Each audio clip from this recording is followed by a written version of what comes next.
What's up guys, this is another clip from Hydra 9, specifically the one where I deaf the blind. I thought I'd just go over the game as a whole just to show you the build up to it. It's not a spur of the moment lucky thing. There's a lot of thought going into it throughout the whole game to actually pull it off. The concept itself is actually pretty simple. It all comes down to probability. I want to be trying to deaf when it's most likely that he's going to blind me. Now there's a couple of factors that come into play here. Enemy skill level, distance, what you're doing and what he's doing. Now I guess the enemy skill level is the most important here, since it affects whether he knows what you're doing and whether he knows what he's doing. If he's a bad player, he could just throw it out at any time completely at random, making it pretty much impossible to deaf.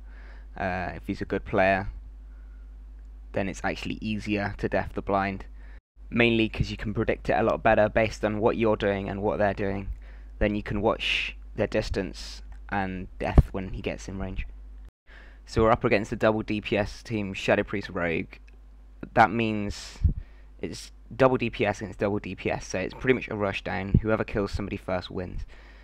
So keeping that in mind, the Rogue on their team is going to be trying to put out as much damage as possible. That means he's not going to want to run like 30 yards to get a blind on me.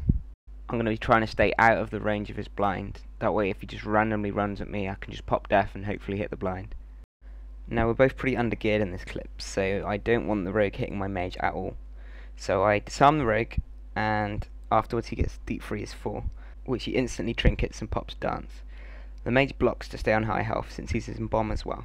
Now at pretty much any point after this block, the Rogue is going to be looking to blind me, so whenever I'm in range, I'm under threat of getting blinded. So to increase my probability of deafing the blind, I need to decrease that amount of time that he's in range to as little as possible. So right now I want to get out of there. I want to stay about 20 to 25 yards away from him, since I don't want to be too far away either, but I want to have a little bit of leeway in case I'm on global. Right now I'm okay because he's just used his dance and the mage is in block, and nothing's really happening in the game. Now once my mage is out of block, I'm starting to move away a little bit. Any time now that he's in range, he's pretty much guaranteed to blind me. My mage is getting a little bit low, so I chuck him some heals. He blinks back to me, so the Rogue comes back after him, and as soon as he gets in range, I deaf. Luckily for me, he blinds as well.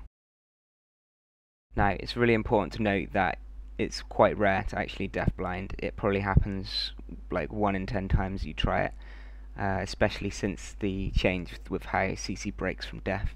You need to really be pinpoint on it, and it's really easy to be too late or too early, assuming you guess right at all.